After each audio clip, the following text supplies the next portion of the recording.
Not every day is going to be perfect, but something that Layla Hermosi mentioned, and in those arenas of our life, what can we do on our worst days? If we had the worst day possible, but we had this small benchmarker of we satisfied that bare minimum of that area in our life, what does that look like? Day 2 of my YouTube sprint, and my morale is a little bit down because it feels like it is late in the afternoon now to me. It's almost 3 p.m. I haven't gotten a workout in because all morning I was editing yesterday's video and managed to post a reel on Instagram. And I feel like it was one of those tasks require the most focus for me. And I decided that this morning, let me just knock this out. And all the other stuff are kind of more mindless. Going to the gym, I just follow my workout, and then grocery shopping.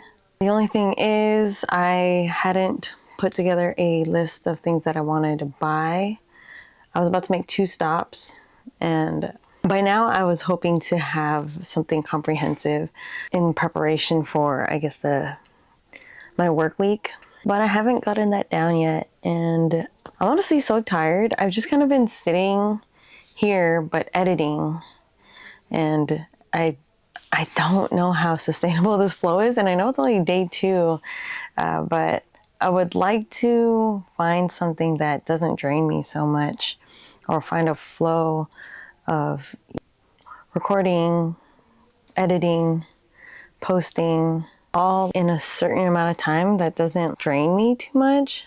And then sometimes when I don't have that locked in, getting my meals in is still challenging, kind of like what I said yesterday, or like briefly touched on it yesterday.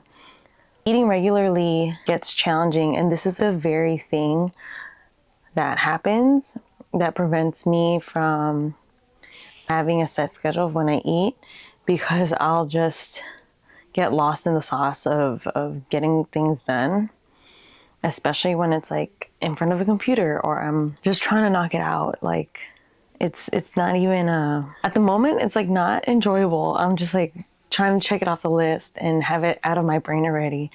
But in that whole process, I don't know if it's because I haven't optimized my workflow yet, or it really is going to take all morning to get, these social media things done. But I don't want to eat. I just put that off until it's like out of my brain.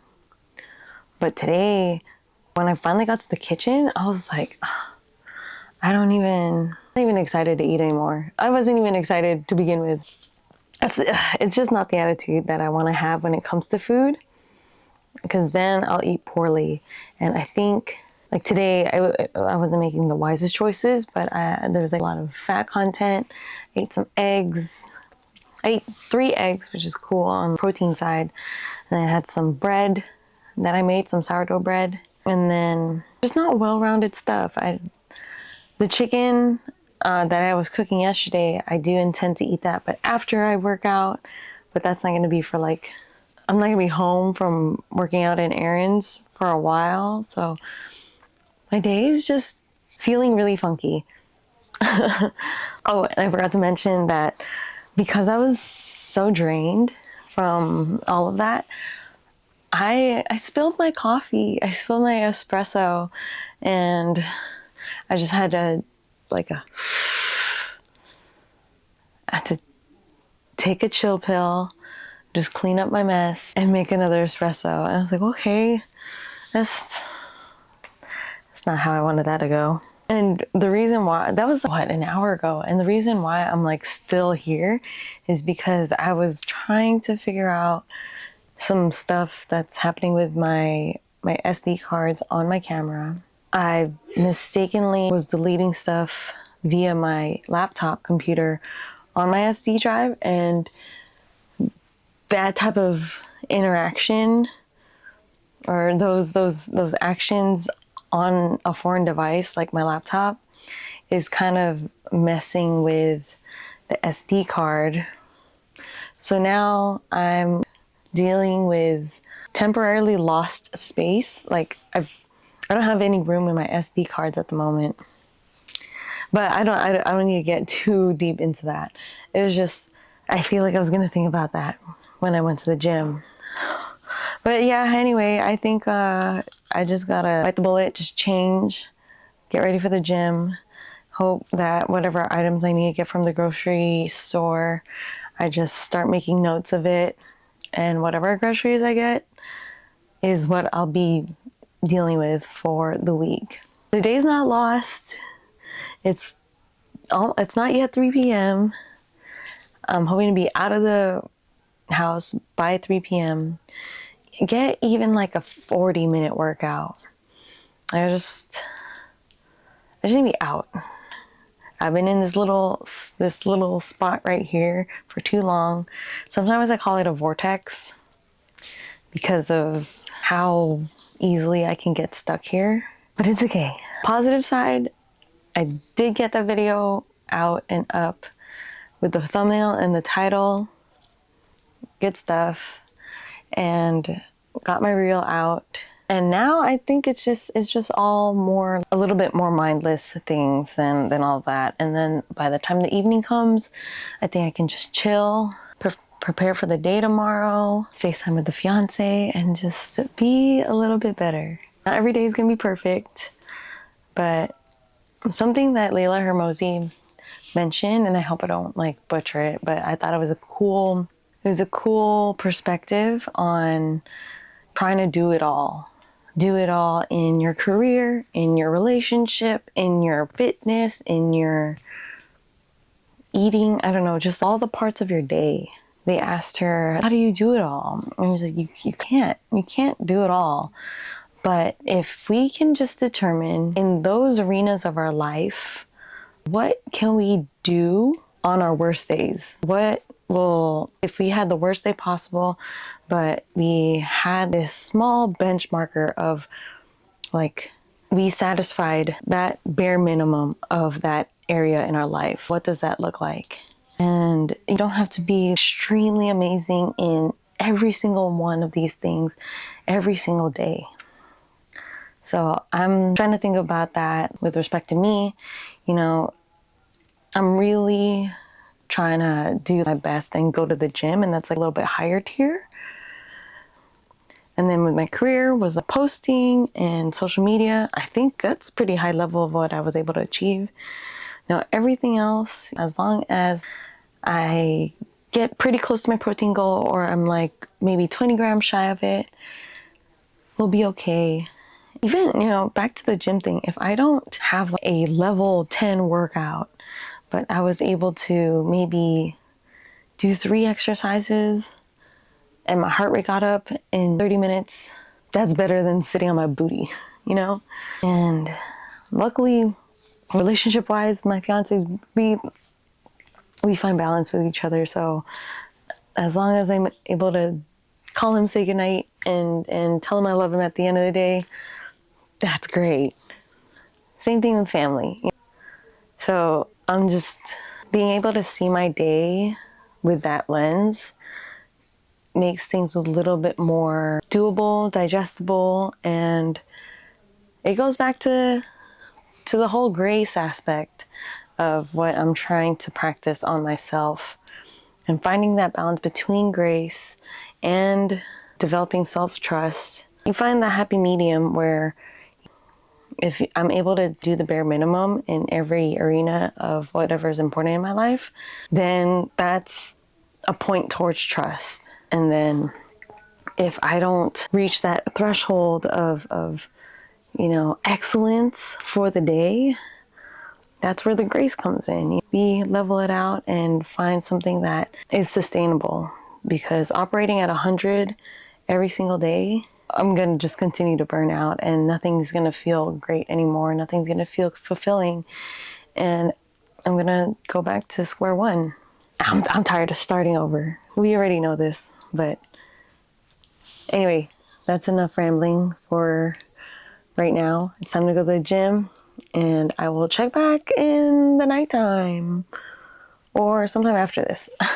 Okay, I'm on my phone And before I leave, I am taking the footage that I just recorded on my camera, and we're gonna import it into the CapCut already, so I get a head start on posting tomorrow's video.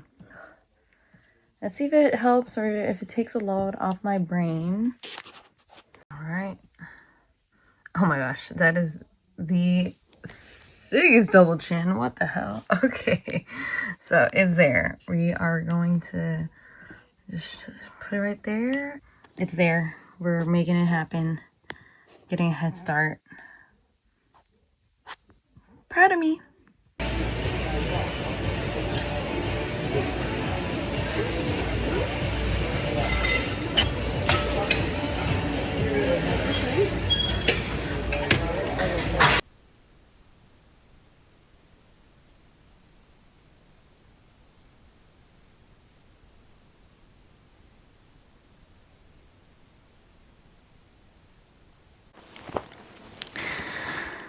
I am back home and I had some dinner.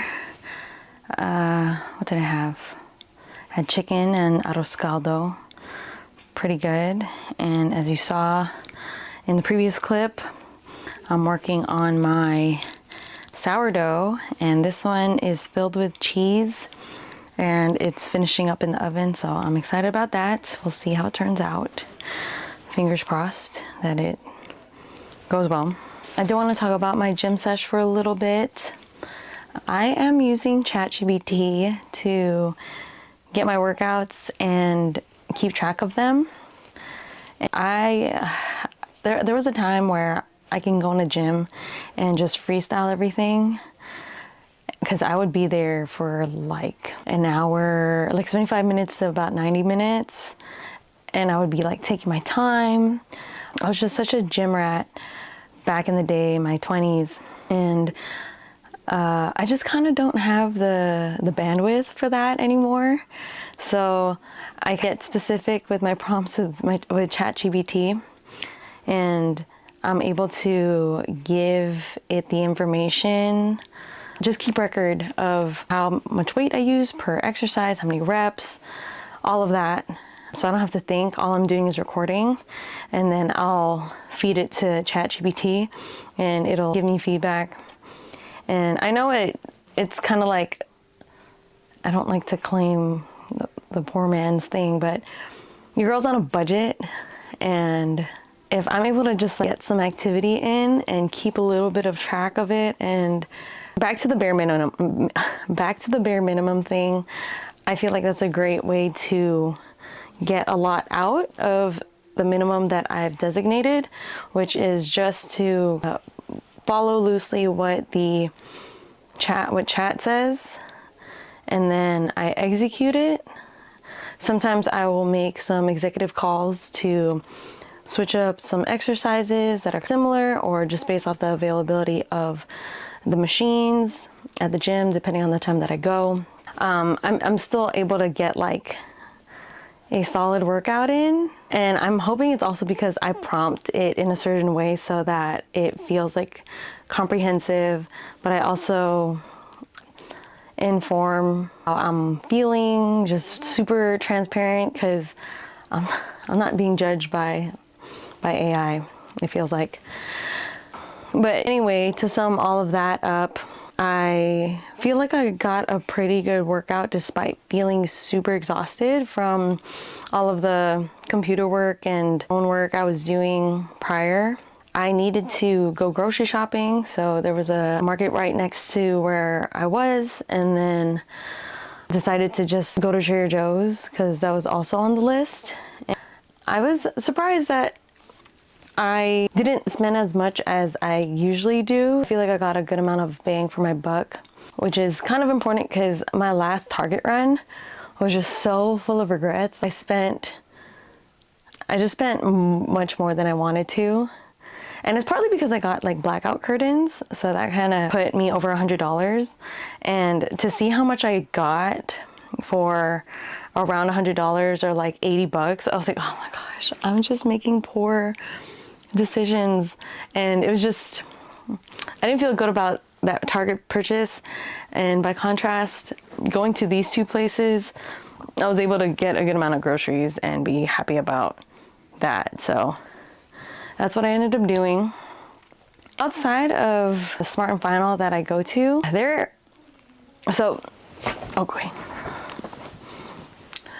So there's this man that sits in, I think, his like wheelchair or electric wheelchair scooter thing, and he has a bunch of bracelets on display, and he like speaks Spanish. So anytime I'm kind of going in and out, and week by week I would kind of like hear him say something to me in Spanish and just say something to the passerbys, I guess, about what he's making. He's making, yeah, just a bunch of bracelets, a couple of them with little charms.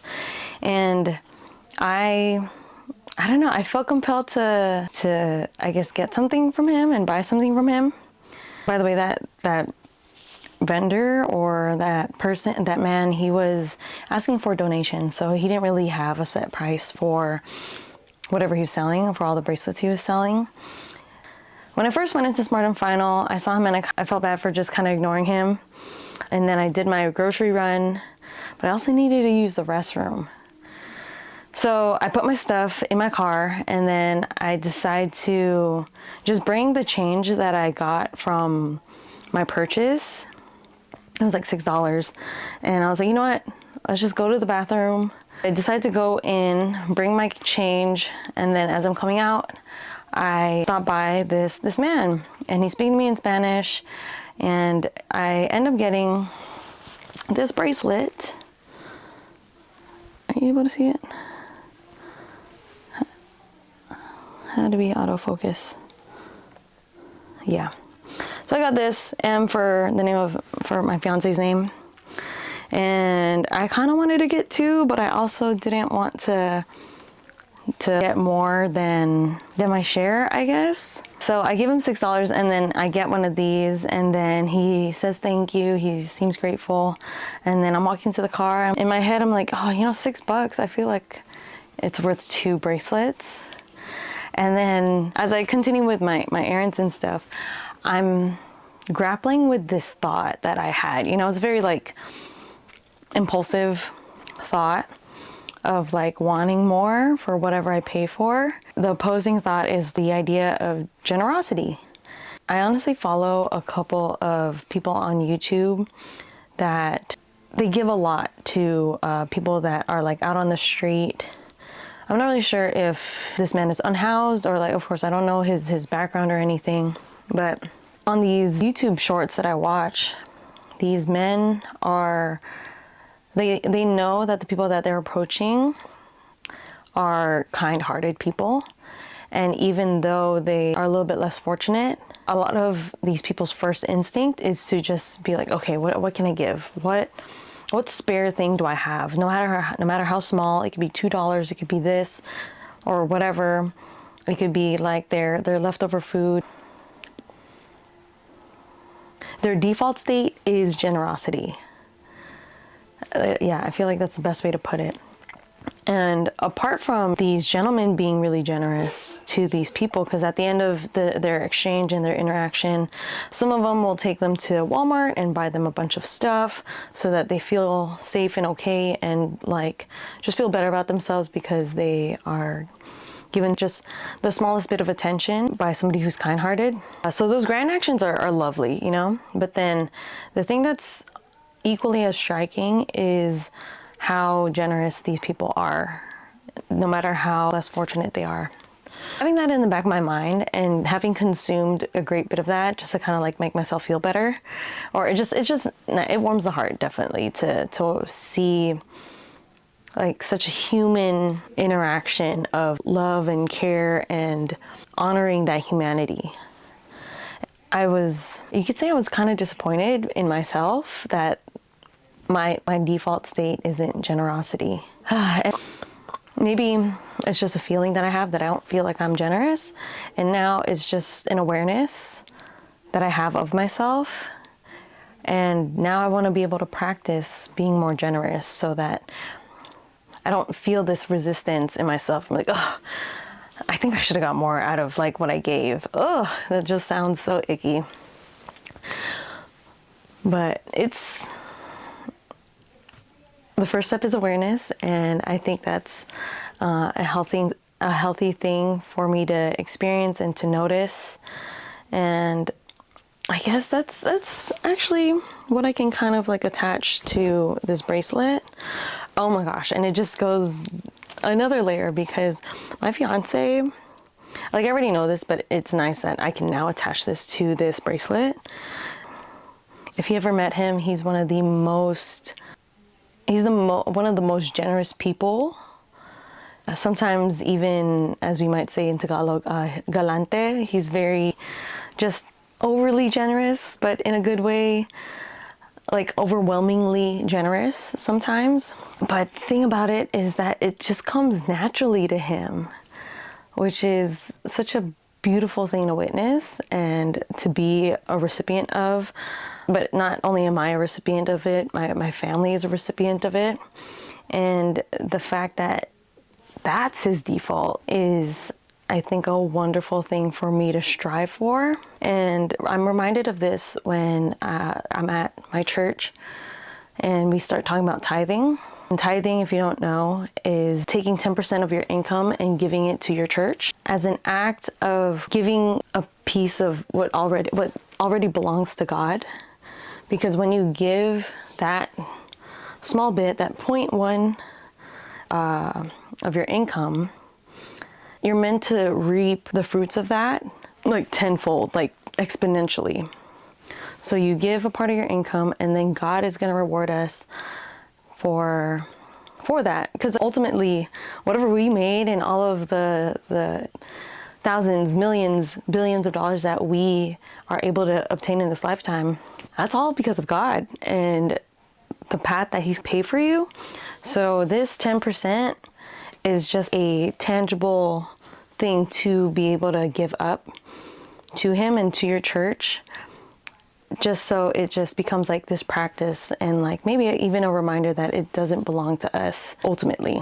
That's definitely, like, tithing is something I'm going to work towards, and I'm trying to keep it top of mind, or just have it in the background, just knowing that this is a goal. No matter how much I make, I want this to be a priority, or I want to make this eventually a priority.